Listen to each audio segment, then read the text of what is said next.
고린도전서 1장. 하나님의 부르심을 받아 예수 그리스도의 사도가 된 바울과 믿음의 형제 소스데네는 예수 그리스도 안에서 거룩해지고 하나님께 부르심을 받은 고린도 교회 여러분과 각처에 흩어져 살며 우리 주 예수 그리스도의 이름을 부르는 모든 그리스도인들에게 이 편지를 씁니다. 예수 그리스도께서는 우리 주님이실 뿐만 아니라 여러분 모두의 주님이십니다. 우리 아버지 하나님과 주 예수 그리스도께서 여러분에게 크나큰 복과 평화를 내려주시기를 빕니다.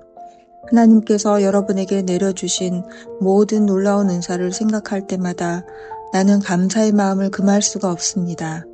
이제 여러분은 그리스도의 것입니다. 그리스도께서는 여러분의 생활 전체를 풍부하게 해주셨습니다.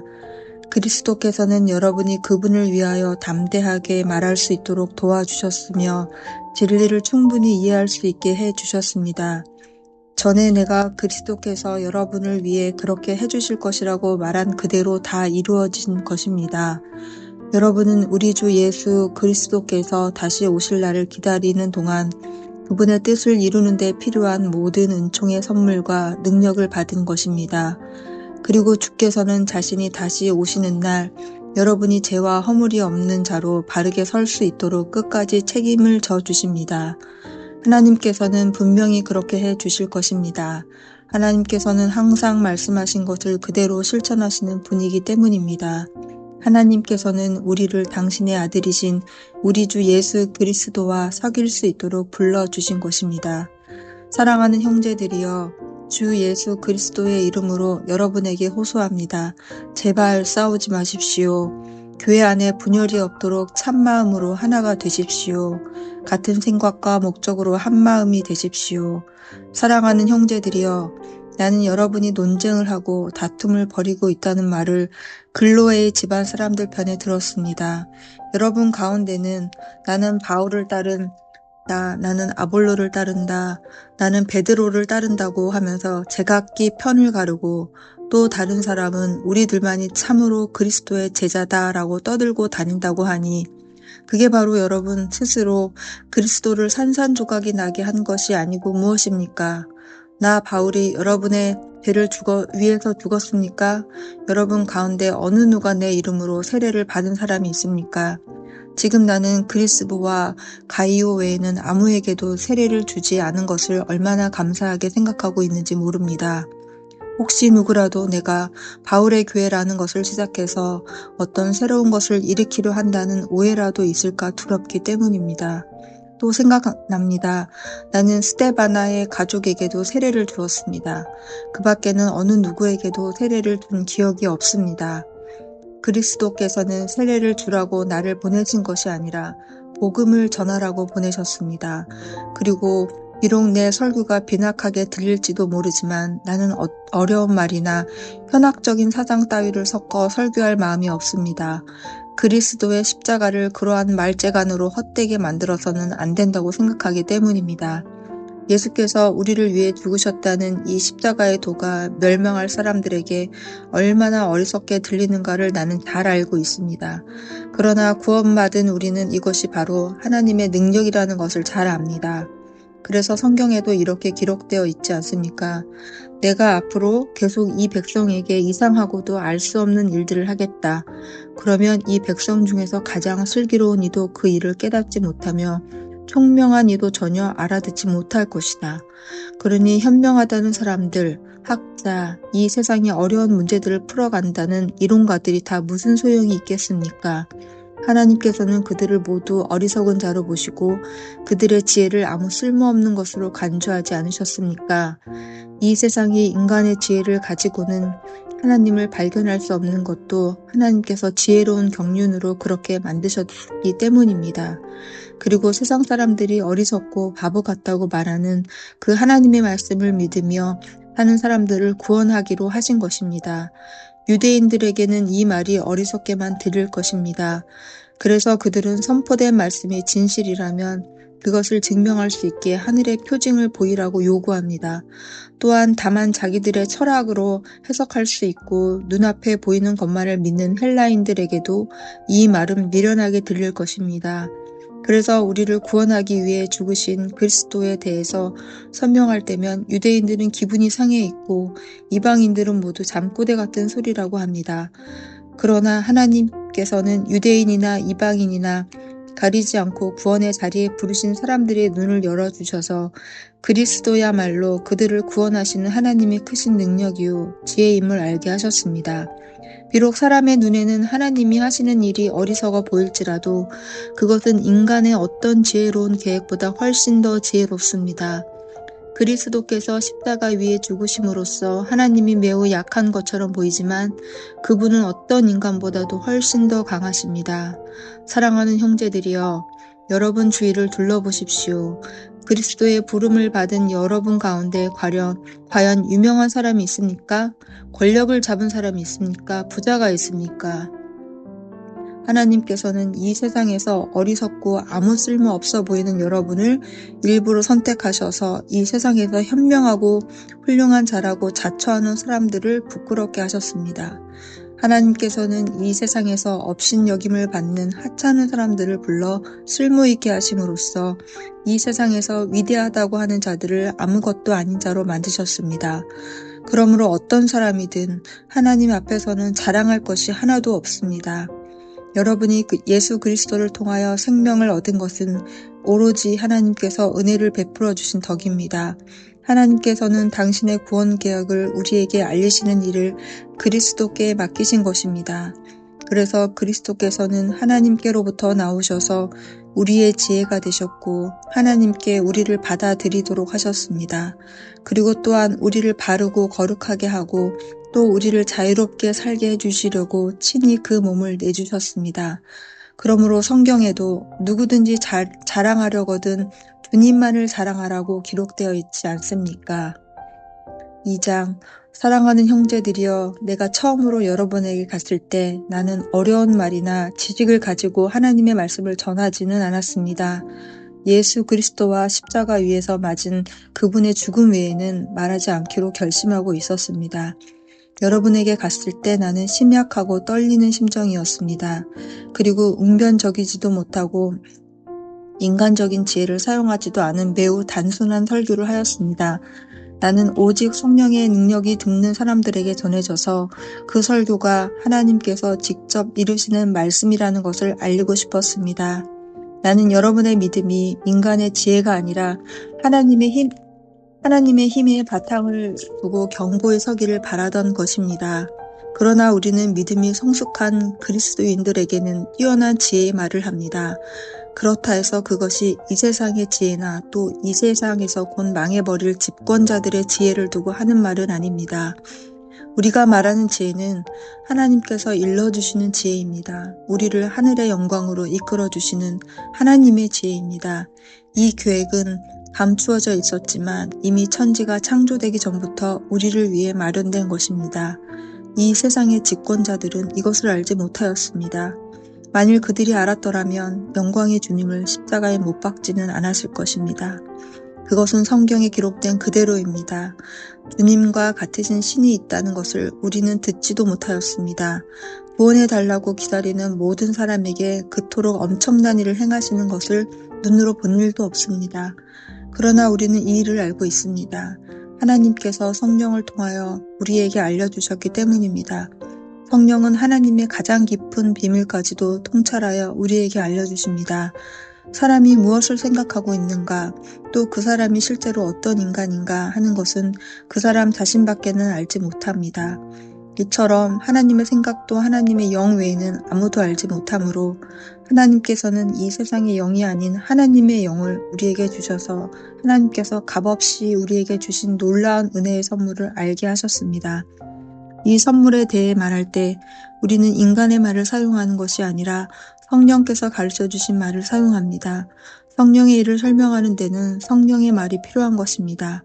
그러나 그리스도인이 아닌 사람은 성령께서 가르쳐 주시는 하나님의 일을 이해할 수도 받아들일 수도 없습니다. 그에게는 그 말이 어리석게만 들릴 뿐 이해되지 않습니다.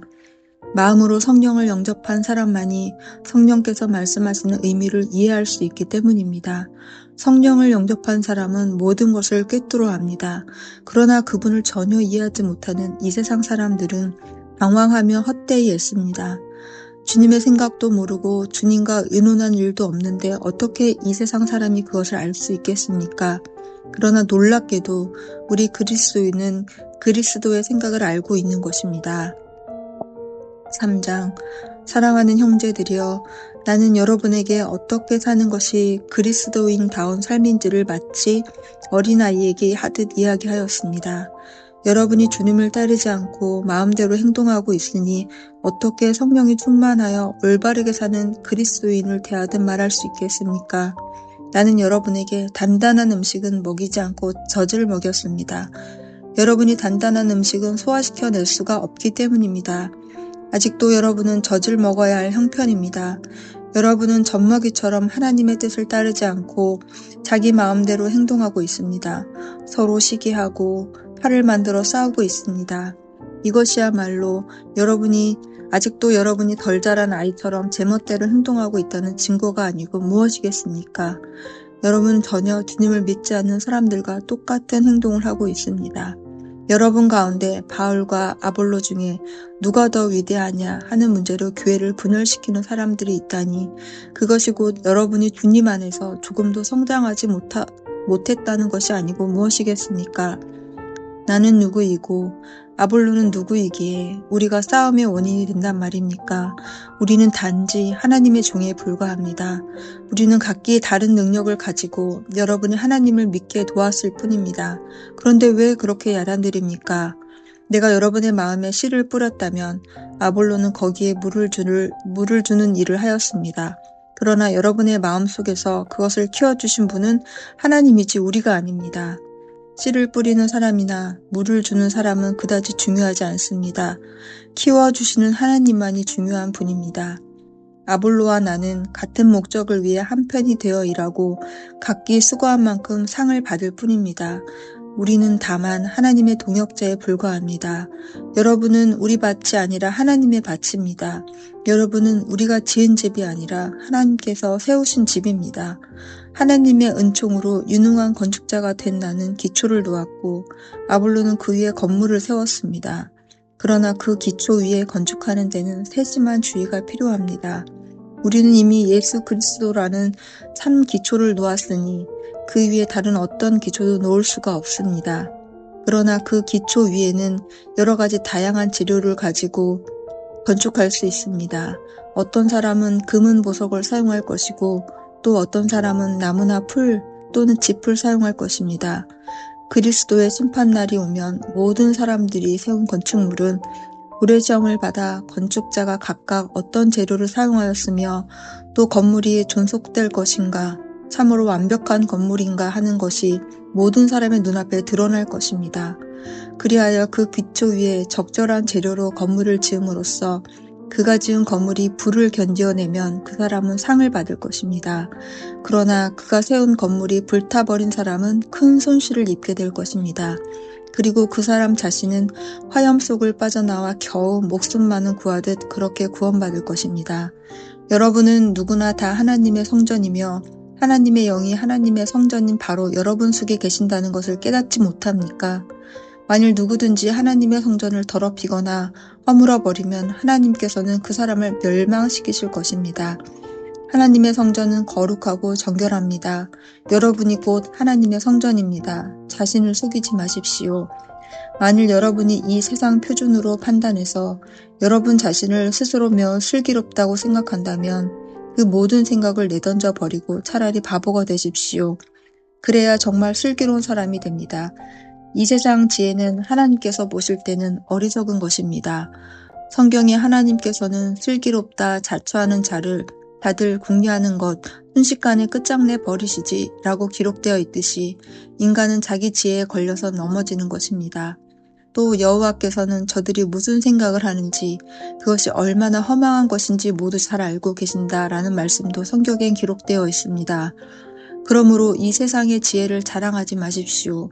여러분에게 필요한 것을 하나님께서는 미리 다 주셨기 때문입니다. 바울도 아볼로도 베드로도 여러분을 도우라고 하나님께서 보낸 사람들입니다. 생명이나 죽음까지도 여러분을 위한 것입니다.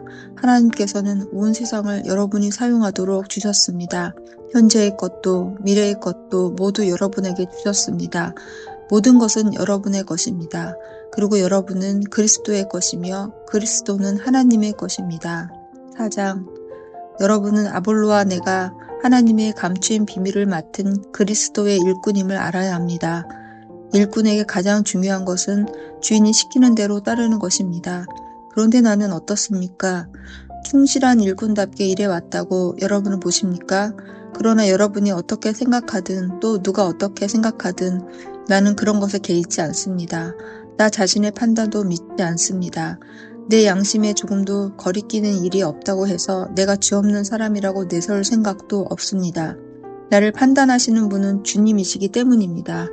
그러므로 주께서 오시기 전에 어떤 사람이 좋은 일꾼이냐 하는 것을 성급하게 결론짓지 않도록 조심하십시오. 주께서 오시면 모든 것을 밝히 드러내실 것입니다. 그러면 우리 마음속 깊은 곳까지 있는 그대로 속속들이 드러나 비로소 모든 사람이 왜 우리가 주님의 일을 해왔는가를 알게 될 것입니다. 그리고 하나님께서는 우리에게 각자 한 일에 따라 칭찬하실 것입니다. 내가 지금까지 아볼로와 나를 예로 들어 설명한 것은 여러분에게 어느 한쪽에 너무 치우치지 말 것을 당부하기 위해서입니다. 하나님께서 세우신 교사들 가운데 그 어느 특정한 사람들만을 지켜 세우는 일을 해서는 안 됩니다. 다만 기록되어 있는 말씀만 잘 지키십시오. 여러분이 무엇을 가지고 그렇게 자만합니까? 여러분이 가진 것 가운데 하나라도 하나님께 받지 않은 것이 있습니까? 여러분이 가진 것이 모두 하나님께 받은 것이라면 어떻게 그렇게 혼자 잘난 듯이 행동합니까? 그리고 마치 스스로의 힘으로 무엇이나 달성한 것처럼 행세를 합니까? 여러분은 이미 자기에게 필요한 음식을 다 가지고 있다고 생각하는 것 같습니다. 여러분은 배가 불렀습니다. 벌써 부자가 되었습니다. 우리를 멀리 뒤에 제쳐놓고 돈 많은 왕이 되어 왕자에 파묻혀 있습니다. 여러분이 참으로 왕자에 앉아있는 것이라면 얼마나 좋겠습니까? 그러면 때가 이를 때 우리도 여러분과 함께 그 자리에 앉게 될 테니 말입니다. 때때로 나는 이런 생각이 듭니다. 하나님께서 우리 사도들을 곧 사형당할 죄인같이 여기시고 그들 가운데서도 맨 끝에 끌어 내 세상 사람들과 천사들 앞에 구경거리가 되게 하셨다고 말입니다. 그리스도가 우리를 어리석은 자로 만들었다고 여러분은 말합니다. 그렇게 말하는 여러분이야 물론 매우 현명하고 지각이 있는 그리스도인이겠지요. 우리는 약하지만 여러분은 그렇지 않을 것입니다. 여러분은 평판이 좋지만 우리는 조롱거리에 불과합니다. 바로 이 시간에도 우리는 굶주리고 목마르며 몸을 따뜻하게 할 옷조차 없습니다. 우리들은 집도 없이 어디를 가나 냉대만 받고 먹고 살고자 지치도록 일을 하였습니다. 하지만 그런 가운데서도 우리를 저주하는 자를 축복하였고 우리를 박해하는 자에게는 인내로 대하였으며 비방하는 자들에게는 조용히 타일러 주었습니다. 그런데도 우리는 바로 이 순간에도 발밑의 먼지나 쓰레기 같은 취급을 당하며 살고 있는 것입니다. 나는 여러분을 부끄럽게 하려고 이런 말을 하는 게 아닙니다. 오히려 여러분을 내 사랑하는 자녀로 여기고 타일러 바른 길로 가게 하고자 이런 말을 하는 것입니다. 교사는 여러 명이 있을 수 있지만 아버지는 단 한 사람이듯이 비록 여러분에게 그리스도를 가르쳐주는 사람이 1만 명이 넘는다고 해도 여러분에게 복음을 전하고 여러분을 그리스도께 인도하여 새로 태어나게 한 사람은 나뿐이었음을 기억하십시오. 그러므로 나를 본받고 내가 행한 대로 따르십시오.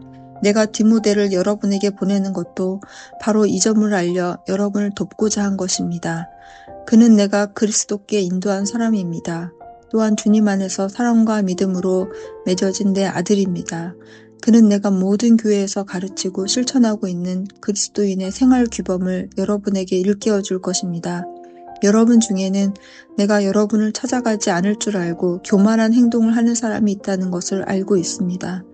그러나 주께서 허락하신다면 나는 당장이라도 가서 그 교만한 사람들이 그냥 큰 소리를 치는 것인지 아니면 참으로 하나님의 능력을 가지고 있는 것인지를 알아보려 합니다. 하나님의 나라는 말에 있는 것이 아닙니다. 하나님의 능력으로 사는 것입니다. 여러분은 어느 편을 택하겠습니까? 내가 여러분을 야단치러 가기를 원합니까? 아니면 사랑과 온유한 마음을 나누러 가기를 원합니까? 5장. 여러분 사이에 끔찍한 음행 사건이 있다는 소문으로 모두들 수군거리고 있습니다. 이교도들도 그런 짓은 하지 않을 것입니다. 그런데 하물며 여러분의 교회 안에 계묘와 불륜의 관계를 가진 사람이 있다니, 그러고도 계속 여러분만이 잘났다고 우쭐댈 작정입니까? 그런 일을 한탄하고 부끄러워한다면 한시라도 빨리 그를 교회에서 제명해야 옳지 않습니까? 그런데도 왜 그냥 묵인하고 있습니까? 나는 몸이 비록 여러분과 떨어져 있지만 마음은 늘 여러분 곁에 있습니다.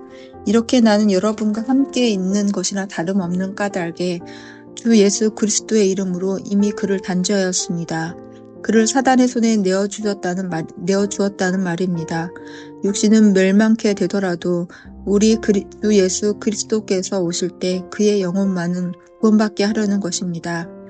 순결함을 자랑하는 여러분이 그런 일이 그대로 계속되도록 방치하고 있다니 참으로 소름이 끼칩니다. 작은 누룩이 큰 덩어리를 부풀리듯 비록 한 사람일지라도 죄 짓는 것을 그대로 둔다면 그것이 온 모든 사람에게 영향을 미친다는 것을 왜 모릅니까? 누룩과 같은 인간을 여러분 가운데 남겨두지 마십시오. 그래야 여러분이 순결을 보존할 수 있습니다.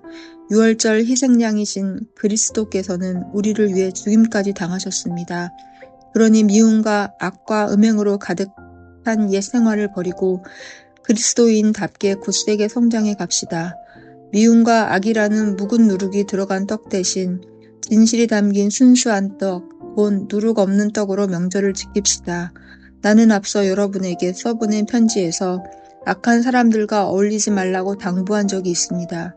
그러나 그것은 성범죄나 탐욕으로 빚어지는 사기나 도둑질이나 우상 숭배 같은 짓을 태연히 저지르는 불신자와 상종도 하지 말라는 말이 아닙니다.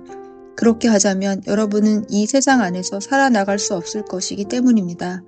내 말은 스스로 믿음의 형제라고 내세우면서 성적인 범죄에 빠져있는 자나 탐욕을 일삼는 자나 사기꾼이나 우상 숭배자나 술 주정꾼이나 모독적인 말을 입에 담는 자들과 상종하지 말라는 뜻입니다. 그런 자와 함께 음식도 먹지 마십시오. 교회 밖에 있는 사람들을 심판하는 것은 우리가 할 일이 아닙니다. 그러나 교회 안에 있는 사람들 가운데 이런 죄를 짓는 사람이 있다면 당연히 엄하게 심판해야 합니다. 교회 밖에 있는 사람들을 심판하는 것은 하나님께 맡겨두십시오. 그러나 교회 안에서 이런 못된 짓을 저지르는 자가 있거든 처벌하여 교회 밖으로 쫓아내십시오.